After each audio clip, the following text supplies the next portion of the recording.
La quinta bienaventuranza.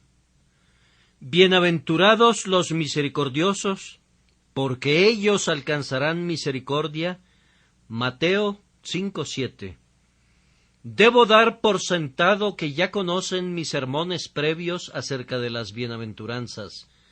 Si no lo han hecho, no podría repetir aquí todo lo que he dicho, aunque sí puedo mencionarles que he comparado las bienaventuranzas a una escalera de luz y he comentado que cada una de las bienaventuranzas brota y se suspende sobre la que le precede. Así podrán observar que el carácter mencionado aquí es más elevado que los expuestos anteriormente, más elevado que el hombre que es pobre en espíritu o del que llora. Esas cosas le conciernen a él mismo. Todavía es débil, y de esa debilidad brota la mansedumbre de espíritu que lo conduce a soportar los agravios que recibe de otros. Pero ser misericordioso es más que eso, pues el hombre no sólo soporta ahora los agravios, sino que confiere beneficios. La bienaventuranza anterior a esta se refiere al hambre y la sed de justicia, pero aquí el hombre ha sobrepasado la simple justicia, se ha elevado por sobre la búsqueda de lo que es justo y ha llegado a la búsqueda de lo que es bueno y amable y generoso, y procura realizar cosas amables para con sus semejantes. La escalera entera descansa sobre la gracia, y la gracia pone cada peldaño en su lugar, y es la gracia la que en este lugar ha enseñado al hombre a ser misericordioso, y le ha bendecido, y le ha dado la promesa de que alcanzará misericordia. ¿Sería incorrecto tomar cualquiera de estas bienaventuranzas aisladamente y decir que todo hombre misericordioso alcanzará misericordia, o citar erróneamente de la misma manera cualquier otra bienaventuranza? Pues eso sería torcer las palabras del Salvador y darles un significado que nunca pretendió que tuvieran. Leyendo estas bienaventuranzas como un todo, vemos que esta misericordia, de la cual estoy a punto de hablar, es una característica que ha surgido de las previas, ha brotado de todas las anteriores obras de gracia, y el hombre no es simplemente misericordioso en el sentido humano, con una benevolencia que debería ser común a toda la humanidad, sino que es misericordioso en un sentido superior y mejor, con una misericordia que únicamente el Espíritu de Dios puede enseñar al alma del hombre. Habiendo notado la posición que ocupa esta bienaventuranza sobre las previas, nos pondremos a examinarla ahora con mayor detenimiento, y es necesario que tengamos mucha cautela al hablar de ella, y para tenerla preguntaremos primero, ¿quiénes son estas personas bienaventuradas? En segundo lugar, ¿cuál es su peculiar virtud? Y en tercer lugar, ¿cuál es su especial bienaventuranza? Las personas misericordiosas que alcanzan misericordia, ¿quiénes son? Ustedes recordarán que al comenzar nuestras homilías sobre este sermón del monte, advertimos que el tema de nuestro Señor no era cómo hemos de ser salvados, sino quiénes son salvos. Él no está describiendo aquí en lo absoluto el camino de la salvación. Eso lo hace en muchos otros lugares. Pero aquí nos da las señales y evidencias de la obra de gracia en el alma, de tal forma que erraríamos gravemente si dijéramos que debemos ser misericordiosos para alcanzar misericordia, y que sólo podemos esperar alcanzar la misericordia de Dios si somos misericordiosos primero. Ahora, para proscribir cualquier concepción legal de este tipo, que sería claramente contraria a la corriente entera de la Escritura y directamente opuesta a la doctrina fundamental de la justificación por fe en Cristo, les pido que noten que estas personas ya son bienaventuradas y ya han alcanzado la misericordia. Mucho antes de que se volvieran misericordiosas, Dios fue misericordioso para con ellas, y antes de que la promesa plena les fuera dada, de conformidad con nuestro texto, de que alcanzarán todavía más misericordia, ya habían obtenido la grandiosa misericordia de un corazón regenerado que las volvió misericordiosas. Eso está claro por el contexto del texto.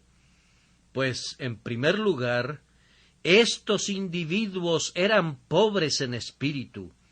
Y no es una misericordia insignificante ser vaciados de nuestro orgullo, ser conducidos a ver cuán desposeídos estamos de todo merecimiento a los ojos de Dios, y ser llevados a sentir nuestra debilidad personal y la falta de todo aquello que nos pudiera ser idóneos para estar en la presencia de Dios.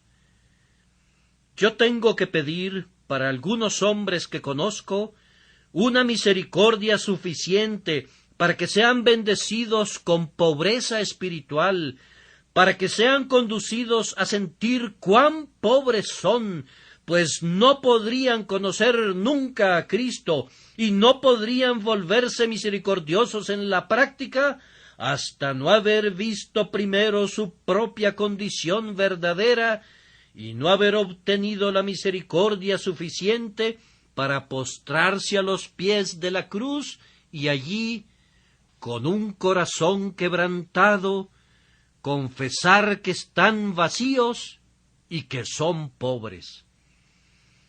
El contexto también muestra que estas personas habían alcanzado ya suficiente misericordia para llorar.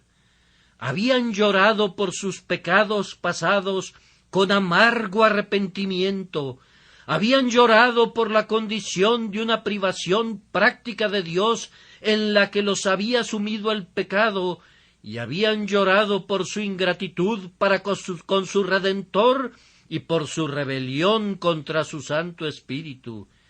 Ellos lloraban porque ya no podían llorar más, y sollozaban porque sus ojos no podían ya sollozar como debían hacerlo debido a su pecado.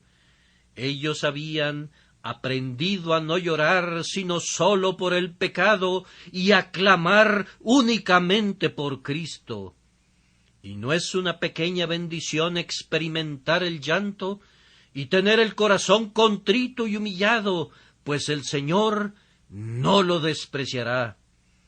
Habían alcanzado también la gracia de la mansedumbre y se habían vuelto amables, humildes, contentos, apartados del mundo, sujetos a la voluntad del Señor y listos a pasar por alto las ofensas de otros, habiendo aprendido a orar: perdónanos nuestras deudas, como también nosotros perdonamos a nuestros deudores, lo cual no es una pequeña bendición. Ellos habían obtenido en verdad misericordia cuando su altivo corazón fue abatido y su espíritu altanero fue doblegado, y se habían vuelto mansos y humildes a semejanza de su Señor. Habían alcanzado más gracia todavía, pues habían aprendido a tener hambre y sed de justicia. Ellos tenían un apetito espiritual de la justicia que proviene de Dios por la fe. También tenían un hambre sagrada de la justicia práctica que es entretejida por la obra del Espíritu de Dios. Ellos amaban lo que es recto y tenían hambre de hacer lo que es recto. Tenían hambre de ver a otros actuar rectamente. Tenían hambre de ver establecido el reino de justicia y de que la verdad de Dios prevaleciera en toda la tierra. ¿Acaso no era esto alcanzar en verdad misericordia? Y si de esto brotó el carácter misericordioso, no fue por algo atribuible a ellos, o que pudiera ser considerado como una excrescencia natural de su propia disposición, sino otro don de la gracia, otro fruto que creció de los propios frutos que ya habían sido dados. ¿Acaso no se había dicho ya de estas personas, de ellos es el reino de los cielos? ¿Acaso no habían alcanzado ya misericordia? ¿Acaso no se había dicho de ellos, ellos recibirán consolación? ¿Quién se atrevería a decir que no habían alcanzado misericordia? ¿No se había dicho de ellos, ellos recibirán la tierra por heredad? ¿Cómo podrían llamar a esto sino misericordia? ¿No había declarado la voz de Cristo, ellos serán saciados? ¿Acaso no era esta misericordia plena? Por esta razón yo afirmo que la gente de la que habla nuestro texto eran unas personas que ya habían alcanzado misericordia, que ya eran trofeos singulares de misericordia, y el hecho de que mostraran misericordia a otros era el inevitable resultado de lo que el siempre bendito Espíritu de Dios había hecho a favor de ellos y había obrado en ellos. Ellos no eran misericordiosos porque tuvieran por naturaleza un corazón tierno, sino que eran misericordiosos porque Dios los había hecho pobres en espíritu. No eran misericordiosos porque hubieran tenido ancestros generosos, sino que eran misericordiosos porque ellos mismos habían llorado y habían recibido consolación. No eran misericordiosos porque buscaran la estima de sus semejantes, sino porque ellos mismos eran mansos y humildes y estaban heredando la tierra y deseaban que otros pudiesen gozar, como ellos, de la bienaventuranza del cielo. No eran misericordiosos porque no pudieran evitarlo, sintiéndose obligados a hacerlo debido a algún apremio del que hubieran querido escapar gustosamente si hubiesen podido, sino que eran gozosamente misericordiosos, pues habían tenido hambre y sed de justicia y fueron saciados. Ahora, en segundo lugar, ¿cuál es la virtud peculiar que es atribuida a estas personas bienaventuradas? Se afirma que eran misericordiosos. Ser misericordioso incluye, primero que nada, benevolencia para con los hijos de la necesidad y las hijas de la penuria. Ningún hombre misericordioso podría olvidar a los pobres. Aquel que pasara por alto sus males sin sentir ninguna simpatía y viera sus sufrimientos sin aliviarlos, podría parlotear lo que quisiera acerca de la gracia interior, pero no podría ver gracia en su corazón. El Señor no reconoce como un miembro de su familia a nadie que pueda ver a su hermano sufriendo una necesidad y cierre contra él su corazón. El apóstol Juan pregunta pertinentemente, ¿cómo mora el amor de Dios en él? No, los que son verdaderamente misericordiosos son benévolos con los pobres, piensan en ellos, sus propias comodidades los conducen a pensar en ellos, y en otros momentos sus propias incomodidades los llevan también a pensar en ellos. Cuando están enfermos y se encuentran rodeados de muchos paliativos, se preguntan cómo se las arreglarán los que están enfermos y a la vez son pobres. Cuando las ráfagas de aire frío son penetrantes a su alrededor, pero sus abrigos los guardan confortablemente, piensan compasivamente en aquellos que tiritan por ese mismo frío, pero que sólo están cubiertos por unos cuantos harapos. Tanto sus sufrimientos como sus gozos les inducen a considerar al pobre. Y los consideran en la práctica. No dicen únicamente que sienten simpatía, esperando que otros los ayuden, sino que dan de lo que tienen conforme a su capacidad, gozosa y alegremente, para que los pobres no sufran carencias, y cuando tratan con ellos, no son duros. Les condonarán, en la medida posible y justa, cualquier cosa que ellos les pidan, y no los perseguirán implacablemente, ni los estrecharán, ni los oprimirán, como hacen los míseros que tratan de quitarle el último bocado y el último centavo al más pobre de los pobres. No, cuando Dios ha dado a un hombre un nuevo corazón y un espíritu recto, posee una gran ternura para con todos los pobres y siente especialmente un gran amor hacia los santos pobres, pues si bien cada santo es una imagen de Cristo, el santo pobre es un cuadro de Cristo enmarcado por el mismo marco en el que debe ponerse siempre el cuadro de Cristo, el marco de la humilde pobreza. Yo veo en un santo rico mucha semejanza con su Señor, pero no veo cómo podría decir con verdad: no tengo dónde recostar mi cabeza. Tampoco deseo que lo diga, pero cuando veo la pobreza, lo mismo que todo lo demás que esa semejanza de Cristo, pienso que mi corazón está obligado a inclinarse hacia allá. Así es como podemos lavar todavía los pies de Cristo, cuidando a los más pobres de su pueblo. Así es como las mujeres honorables pueden ministrar todavía, aportando de sus riquezas. Así es como podemos hacer todavía un gran festín al cual podemos invitarle, si congregamos a los pobres y a los lisiados y a los cojos y a los ciegos, que no pueden recompensarnos, y estamos contentos de hacerlo por causa de Jesucristo. Se dice de Crisóstomo, que predicaba tan continuamente la doctrina de dar limosna en la iglesia cristiana, que le llamaban el predicador de la caridad, y me parece que no es un título inadecuado para ser ostentado por un hombre. En estos días, socorrer al pobre casi se ha vuelto un crimen. De hecho, no sé si hay algunos estatutos que nos declaren culpables por hacerlo.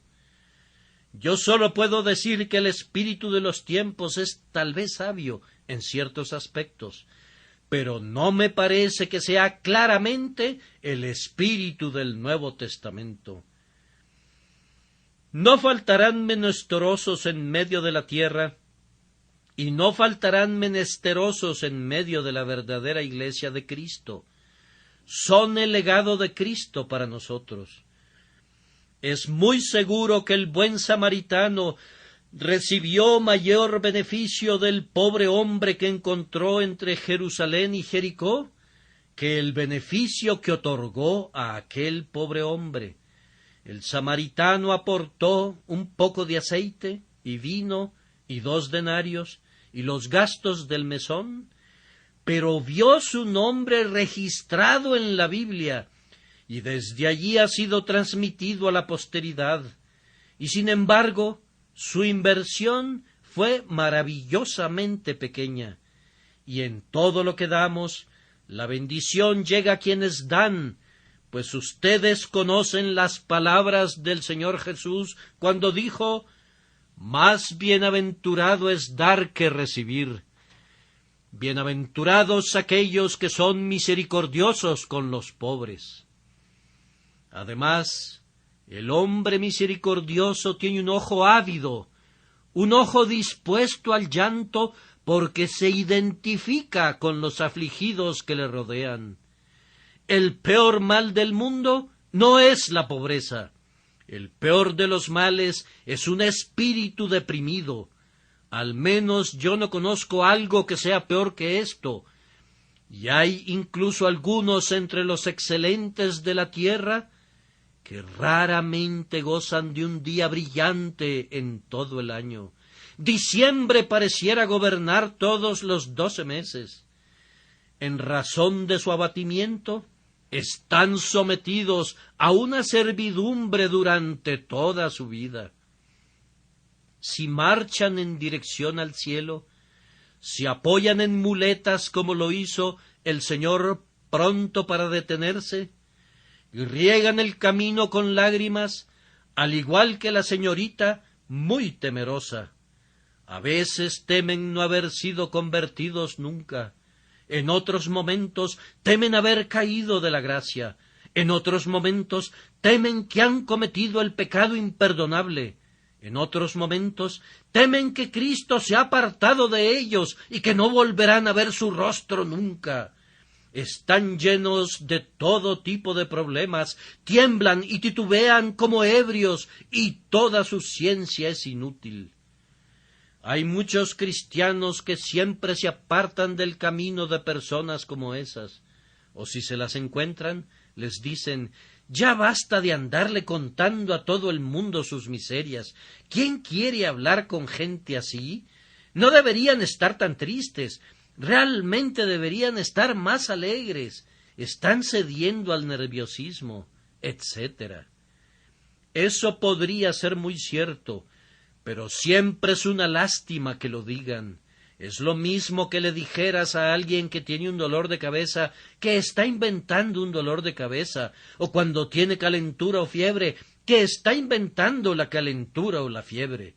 El hecho es que no hay nada más real que esas enfermedades, aunque pudieran ser atribuibles a la imaginación, pues son reales en su dolor, aunque tal vez no podamos encontrar una causa para ellas. El hombre misericordioso es siempre misericordioso para con estas personas, tolera sus extravagancias, a menudo se da cuenta de que son muy insensatas, pero entiende que él sería insensato también si les dijera eso, pues los volvería más insensatas de lo que son. No busca su propio consuelo diciendo: voy a derivar consuelo de esta persona, sino que desea proporcionar consuelo. Recuerda que está escrito: fortaleced las manos cansadas, afirmad las rodillas endebles. Y conoce ese mandamiento: consolaos, consolaos, pueblo mío, dice vuestro Dios, hablad al corazón de Jerusalén. Entiende que así como su Señor y Maestro buscaba lo que estaba herido, y vendaba lo que estaba quebrado, y sanaba lo que estaba enfermo, y traía de regreso lo que se había descarriado, de la misma manera todos sus siervos deben imitar a su Señor, cuidando con mayor interés a los que se encuentran en el más triste apuro. Oh hijos de Dios, si alguna vez son insensibles con las personas afligidas, no son lo que deberían ser, no son como su Señor, no son como serían si estuviesen en su recto estado, pues cuando están en la condición correcta, son tiernos y piadosos y compasivos y llenos de compasión, pues han aprendido del Señor Jesús que los misericordiosos son bienaventurados y que alcanzarán misericordia. Posiblemente, cuando ustedes también caigan en la depresión, como podría suceder, pueden recordar esas palabras escarnecedoras y esas expresiones ásperas que ustedes usaban en relación a otros. Cuando crecemos mucho, puede ser que el Señor nos abata y nos alegraremos con cualquier ratonera donde podamos ocultar nuestras cabezas. Algunos de nosotros hemos sabido en qué consiste alegrarse por la más pequeña promesa, si podemos simplemente aferrarnos a ella, y hemos corrido con avidez a los propios textos que acostumbrábamos citar a los pecadores, y hemos sentido que eran precisamente los mismos textos que necesitábamos.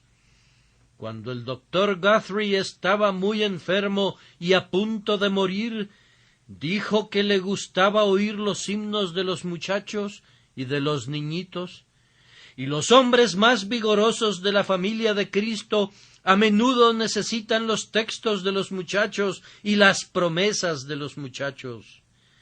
Incluso las promesas de los niñitos son adecuados para los grandes hombres cuando se encuentran en esa triste condición. Sean misericordiosos, como también su Padre Celestial es misericordioso para con aquellos que están abatidos. Esta misericordia se extiende además al perdón pleno de todas las ofensas personales en nuestra contra. Bienaventurados los misericordiosos, es decir, aquellas personas que no toman a pecho las injurias que reciben ni los insultos, ya sean intencionados o no. Un cierto gobernador de Georgia, en los días del señor Wesley, dijo que haría azotar a su sirviente a bordo del barco en que iban por tomarse su vino. Y cuando el señor Wesley intercedió para que el hombre fuese perdonado en esa ocasión, el gobernador dijo: «Es inútil, señor Wesley. ¿Sabe usted, señor? Yo nunca perdono». «Bien, entonces, señor», repuso el señor Wesley, «espero que sepa que usted no será perdonado nunca, o de lo contrario, yo espero que no haya pecado nunca. Así que, mientras no dejemos el pecado, no debemos hablar nunca de no perdonar a otras personas, pues necesitaremos el perdón para nosotros mismos». Ustedes podrán observar en muchas familias que surgen disputas incluso entre hermanos y hermanas, pero debemos estar siempre dispuestos a hacer de lado cualquier cosa que cause una disensión o un resentimiento, pues un cristiano es la última persona que debe albergar sentimientos ásperos. Ocasionalmente he observado que una gran severidad es aplicada en contra de los sirvientes, que se quedan sin un empleo y son expuestos a muchas tentaciones, por una falta que podría ser subsanada si fuera perdonada y si se usasen palabras amables. No es correcto que alguno de nosotros diga: «Requiero que todo mundo actúe rectamente conmigo y quiero que todo el mundo lo sepa. Estoy resuelto a no tolerar ninguna insensatez. No va conmigo. Pretendo que todos los hombres actúen rectamente conmigo y si no, ya los pondré en orden». Ah, queridos amigos, Dios no les habló nunca así.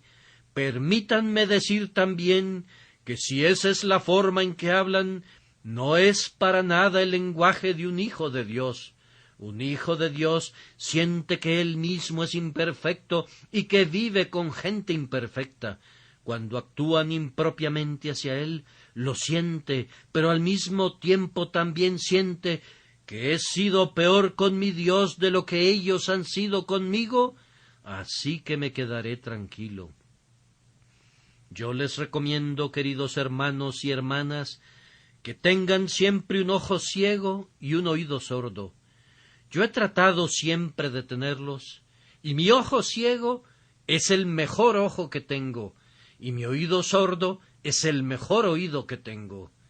Hay muchos comentarios que pueden oír incluso provenientes de sus mejores amigos que les podrían causar mucho dolor y producirles mucho malestar. Entonces, no los oigan. Ellos probablemente se lamentarán por haber hablado tan poco amablemente si ustedes no lo mencionan y dejan que todo se desvanezca. Pero si dijeran algo al respecto y lo estuvieran recordando una y otra vez y se irritaran y se preocuparan al respecto y lo engrandecieran y le comentaran a alguien más ese tema e involucraran a media docena de personas en la disputa, esa es la forma en la que se han creado los desacuerdos familiares. Ha sido la causa por la que las iglesias cristianas han tenido divisiones. El demonio es engrandecido y Dios es deshonrado. Oh, no permitamos que suceda así entre nosotros, sino que debemos sentir, cuando recibamos alguna ofensa, Bienaventurados los misericordiosos, y nosotros tenemos la intención de serlo. Pero esta condición misericordiosa va mucho más lejos. Debe haber y habrá gran misericordia en el corazón del cristiano hacia aquellos que son visiblemente pecadores. El fariseo no tuvo misericordia para con el hombre que era un publicano. Bien, dijo, ¿se ha caído tan bajo como para cobrarles a sus conciudadanos súbditos el impuesto romano? Es un sujeto ignominioso. Espero que se aleje lo más que se pueda de mi dignificado ser.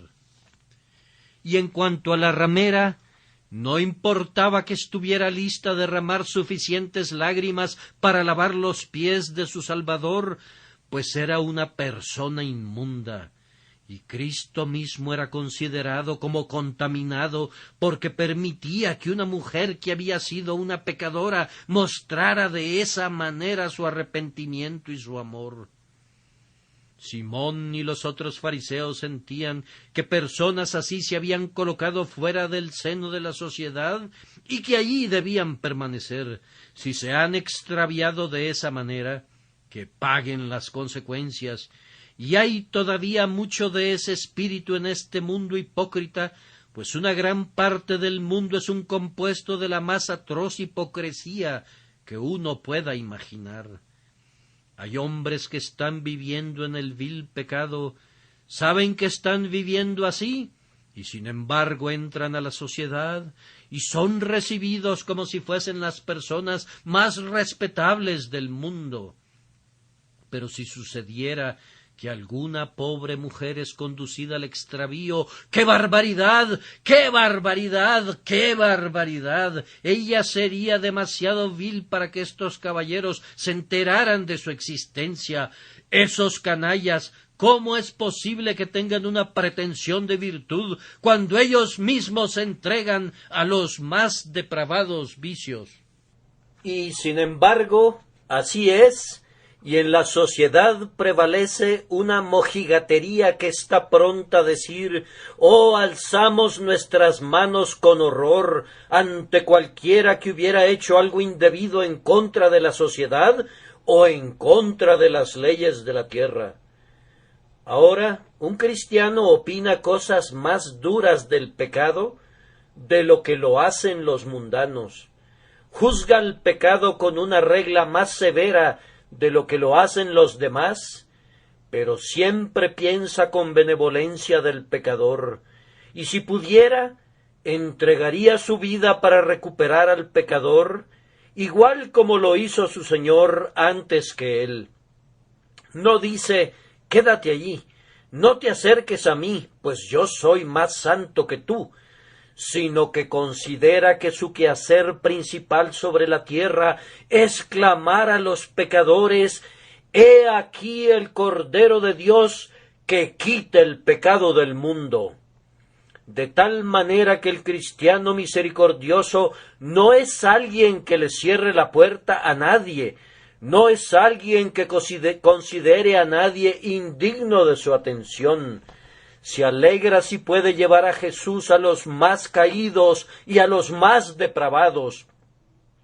Y nosotros honramos a esos amados hermanos que están completamente ocupados en esta santa obra, pues entre más bajo tengan que ir, su honra es mayor a los ojos de Dios al permitírseles escarbar en las propias perreras del infierno para encontrar los diamantes Kohinoor para Cristo, pues en verdad las joyas más resplandecientes de la corona procederán de los lugares más oscuros y asquerosos donde han estado perdidas.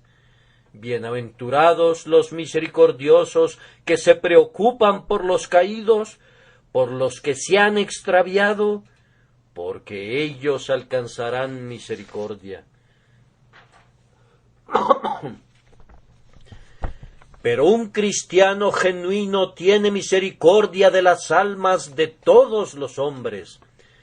Él no se preocupa meramente por la clase extremadamente caída, así llamada por los hombres del mundo, sino que considera a la raza entera como caída.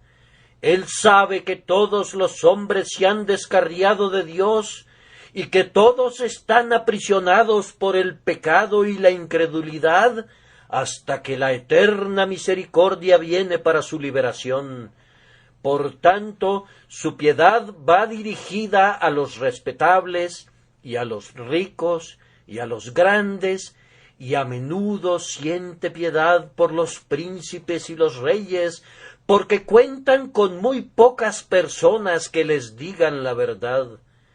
Siente compasión por los pobres ricos, pues si bien es cierto que se hacen esfuerzos para recuperar a las clases trabajadoras, cuán pocos esfuerzos se hacen para la recuperación de los nobles y de las duquesas, para llevar a los grandes pecadores, tales como su Señoría Ilustrísima, al conocimiento de Jesucristo.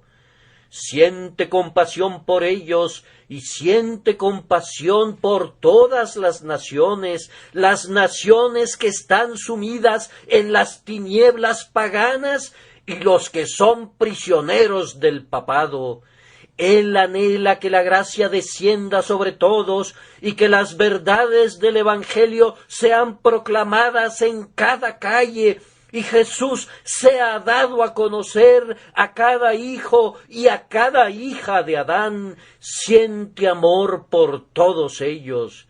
Y yo les ruego, hermanos, que no minimicen nunca este instinto verdadero de la naturaleza nacida de nuevo. La grandiosa doctrina de la elección es muy preciosa para nosotros y la sostenemos con firmeza, pero hay algunos, y no puede negarse, que permiten que esa doctrina enfríe su amor hacia sus semejantes. ¿No parecieran tener mucho celo por su conversión? Y están muy contentos quedándose quietos y permaneciendo ociosos, confiando que los decretos y propósitos de Dios se verán cumplidos. Se verán cumplidos, hermanos, pero será por medio de cristianos de corazón ardiente que lleven a otros a Jesús. El Señor Jesús verá el fruto de su aflicción de su alma, pero será por medio de uno que es salvo y que le hable a otro, y ese otro a un tercero, y así sucesivamente, hasta que el fuego sagrado se propague, hasta que la tierra se vea ceñida en llamas.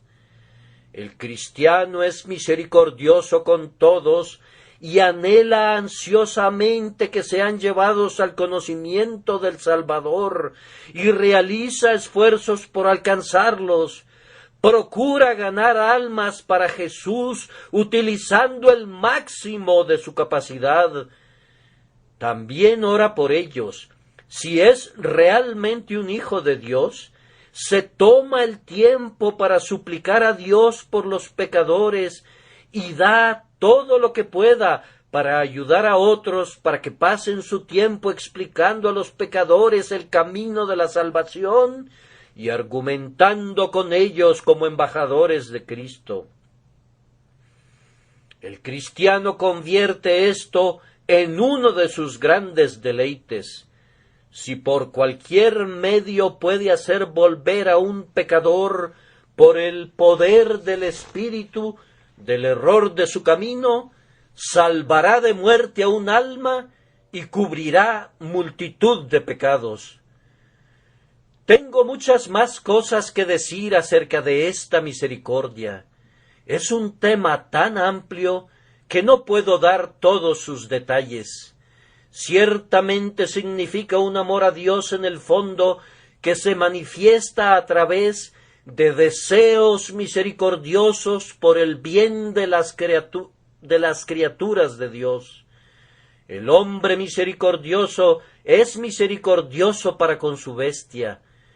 No creo en la compasión de un hombre que sea cruel con un caballo.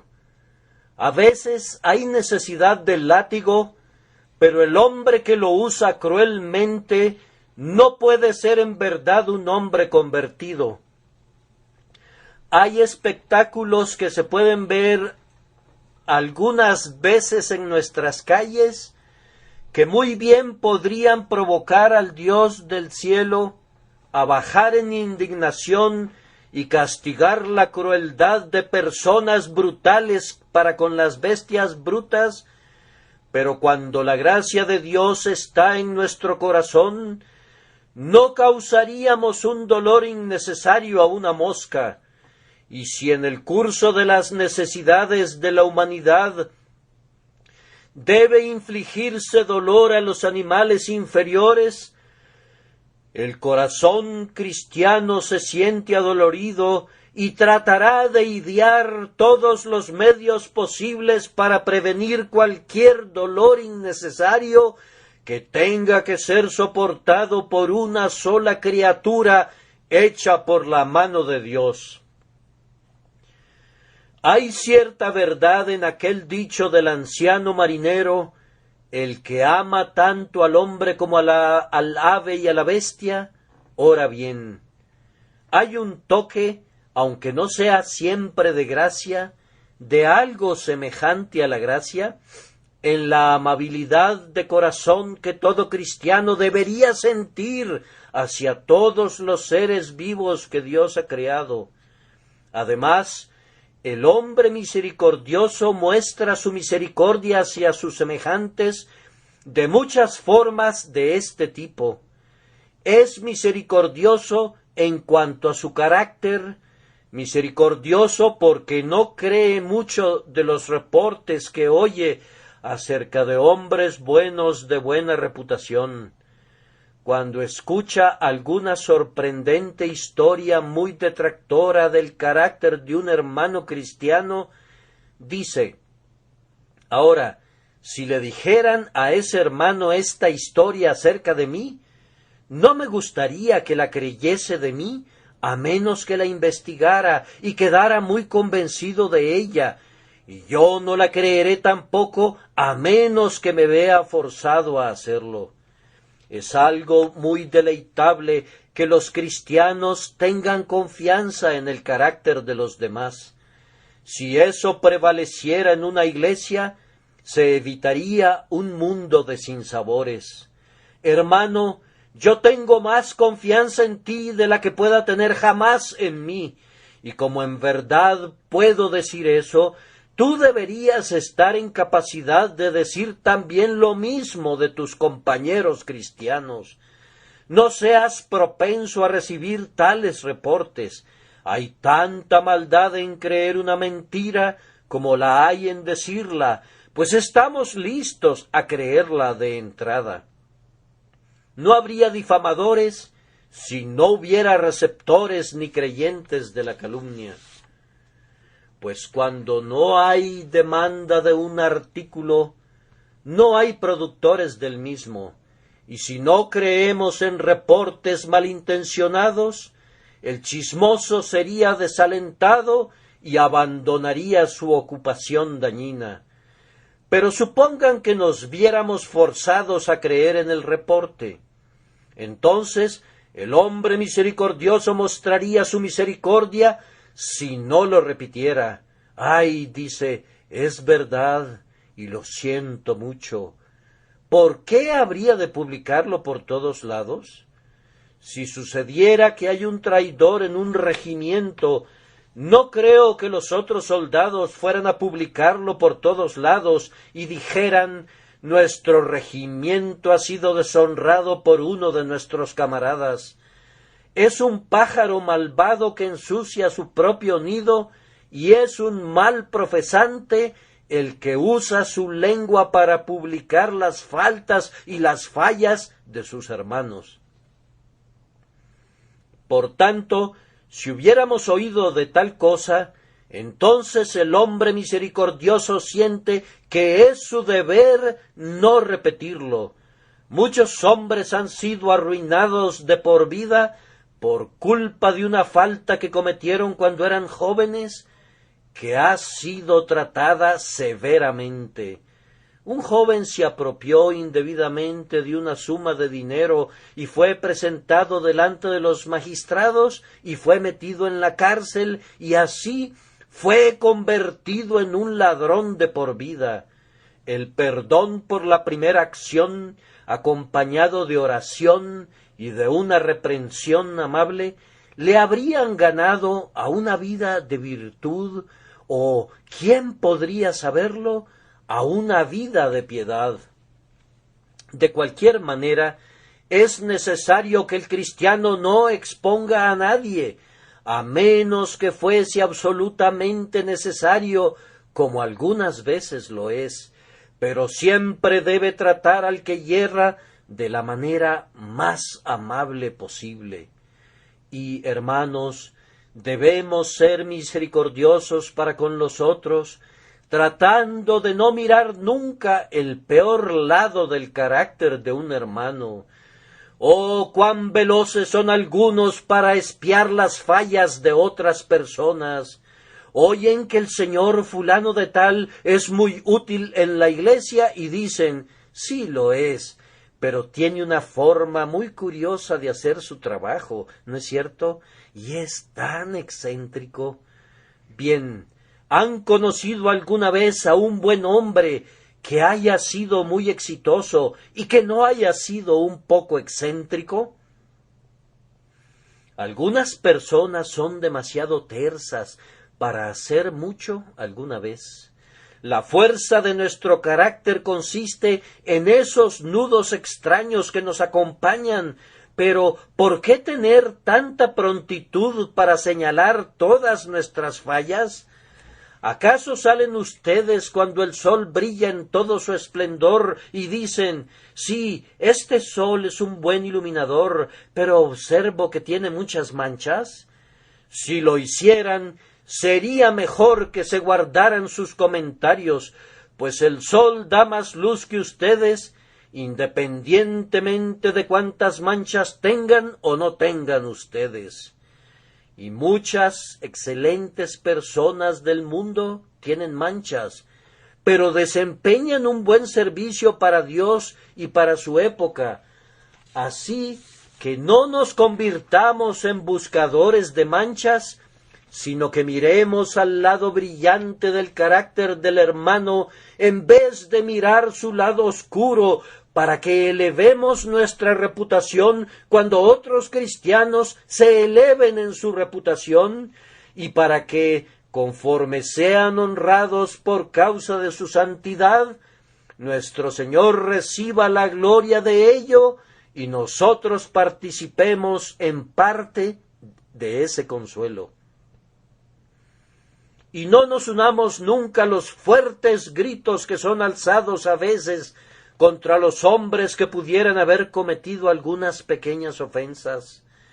Tantas y tantas veces hemos oído a los hombres clamar, y sus voces han resonado como los ladridos de una jauría de galgos contra algún individuo que hizo algún juicio equivocado, o peor aún, han clamado, ¡abajo con él! ¡Abajo con él! Y si se metiera a la vez en algún lío económico, entonces seguramente tendrá que ser un individuo despreciable, pues para algunos la falta de dinero es una clara prueba de falta de virtud, y la falta de éxito en los negocios es considerada por algunos como la más condenadora de todas las voces. Pero que seamos librados de tales gritos contra los hombres buenos, y que nuestra misericordia tome siempre la forma de estar dispuestos a reintegrar a nuestro amor y a nuestra compañía a cualquiera que hubiera errado, pero que sin embargo muestre un arrepentimiento sincero y verdadero y un deseo de adornar la doctrina de Dios su Salvador en todas las cosas en el futuro. Ustedes que son misericordiosos estarán dispuestos a recibir a su hermano pródigo cuando regrese a la casa de su padre. No sean como el hermano mayor, y cuando oigan la música y la danza no pregunten ¿qué significan estas cosas?, sino consideren apropiado que todos estén contentos cuando el que se había perdido es hallado y el que era muerto ha revivido. Yo sólo aporto sugerencias que se puedan adaptar a unas personas o a otras. Hermanos y hermanas míos, debemos ser misericordiosos en el sentido de no permitir que otros sean tentados más allá de lo que son capaces de soportar. Ustedes saben que existe tal cosa como exponer a nuestros jóvenes a la tentación. Los padres permiten a veces que sus hijos comiencen en la vida en empresas donde existe la posibilidad de subir, pero donde hay una mayor probabilidad de caer en gran pecado. No estiman los riesgos en los que incurren a veces al poner a sus hijos en grandes empresas donde no hay ninguna consideración para la conducta y donde hay 1000 redes de Satanás tendidas para capturar a los pájaros incautos. Sean misericordiosos con sus hijos. No permitan que sean expuestos a los males que fueron, tal vez, demasiado fuertes para ustedes en su juventud y que serán demasiado fuertes para ellos. Que su misericordia los considere y no los pongan en esa posición. Y en cuanto a sus empleados de oficina y sus sirvientes, nosotros, cuando tenemos gente deshonesta a nuestro alrededor, somos casi tan culpables como ellos. No pusimos bajo llave nuestro dinero, ni lo cuidamos debidamente. Si lo hubiésemos hecho, no habrían podido robarlo. Dejamos abandonadas nuestras cosas y debido a nuestro descuido puede presentarse la pregunta, ¿no podré llevarme esto y eso? Y así podríamos ser partícipes en sus pecados por causa de nuestro propio descuido. Recuerden que no son sino hombres y mujeres, algunas veces no son sino muchachos y muchachas. Entonces no les pongan carnadas delante de ellos, no le hagan el juego a Satanás, sino alejen de ellos la tentación en la medida de sus posibilidades. Y seamos misericordiosos también con la gente, no esperando demasiado de ellos. Yo creo que hay personas que esperan que quienes trabajan para ellos lo hagan 24 horas al día, o poco menos. Sin importar cuán dura sea la tarea, no se dan cuenta nunca que la cabeza de sus obreros les duele, o que sus piernas se cansan. ¿Para qué fueron criados, sino para ser esclavos nuestros? Ese es el tipo de concepto que tienen algunos, pero ese no es el concepto de un verdadero cristiano. El cristiano siente que desea que sus sirvientes y sus dependientes cumplan con su deber y se duele cuando comprueba que muchos de ellos no pueden ser conducidos a hacerlo. Pero cuando los ve haciendo diligentemente su trabajo, a menudo siente por ellos incluso más de lo que sienten ellos mismos, pues es considerado y benévolo. ¿Quién quisiera arrear a un caballo esos 2 kilómetros extras que lo lleven a punto de caerse? ¿Quién quisiera sacarle 1 hora extra de trabajo a su semejante? ¿Qué sería lo necesario para volverlo desdichado? Resumiendo todo lo que he dicho en una frase, queridos amigos, seamos tiernos, amables y benévolos con todos. Oh, dirá alguno, si fuéramos por el mundo actuando de esa manera, abusarían de nosotros y seríamos maltratados y cosas por el estilo. Bien, inténtalo, hermano, inténtalo, hermana, y descubrirás que cualquier quebranto que te venga por ser demasiado tierno de corazón y demasiado amable y demasiado misericordioso, será una aflicción tan ligera que no sería digna de compararse con la paz mental que te traerá, ni con el constante manantial de gozo que pondrá tanto en tu propio pecho como en el pecho de otros. Concluiré notando brevemente la bendición que es prometida a los misericordiosos. Se dice de ellos que alcanzarán misericordia. No puedo evitar creer que esto quiere decir que lo harán en esta vida presente, así como en la vida venidera. En verdad, este es el significado de David en el Salmo 41. Bienaventurado el que piensa en el pobre, en el día malo lo librará Jehová. Será bienaventurado en la tierra. ¿Acaso ese texto ha sido suprimido completamente en la nueva dispensación? ¿Acaso esas promesas son válidas para los antiguos tiempos legales? Ah, hermanos, tenemos al sol, pero recuerden que cuando el sol brilla, las estrellas están brillando también. No las vemos por causa del mayor brillo del sol, pero cada estrella brilla durante el día al igual que en la noche, aumentando la luz. Y así, aunque las mayores promesas del Evangelio nos hacen a veces olvidar las promesas de la antigua dispensación, no están canceladas, todavía están allí y están confirmadas, y son en Cristo Jesús, sí y amén, por medio de nosotros, para la gloria de Dios.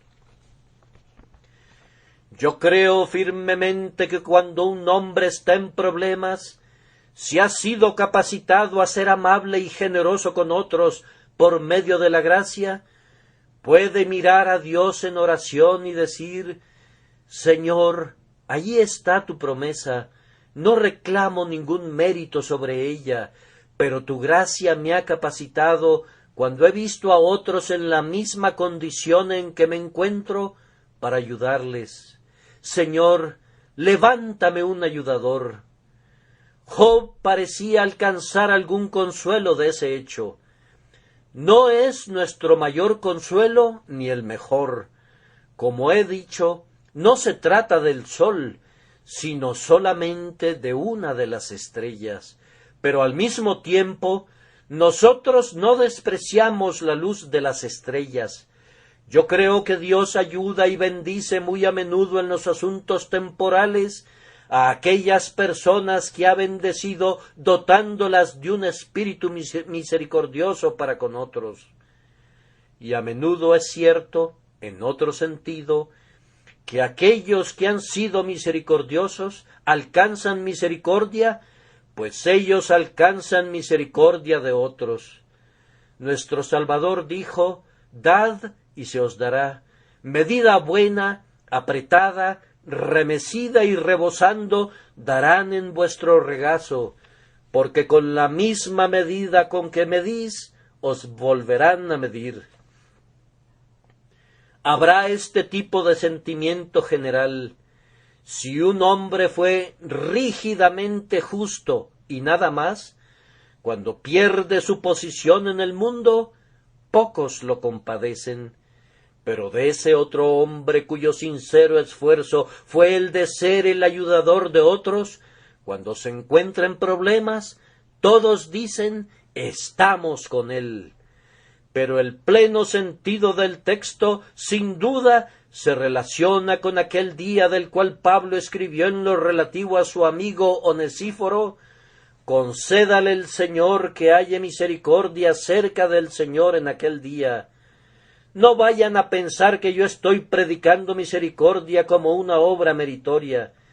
Hice lo mejor que pude en la introducción para hacer todo eso a un lado, pero como una evidencia de gracia, la misericordia es una señal muy prominente y distinguida, y si necesitan una prueba de ello, permítanme recordarles que la propia descripción de nuestro Señor del día del juicio dice así: entonces el Rey dirá a los de su derecha: venid, benditos de mi Padre, heredad el reino preparado para vosotros desde la fundación del mundo, porque tuve hambre y me disteis de comer, tuve sed y me disteis de beber, fui forastero y me recogisteis, estuve desnudo y me cubristeis, enfermo y me visitasteis, en la cárcel y vinisteis a mí.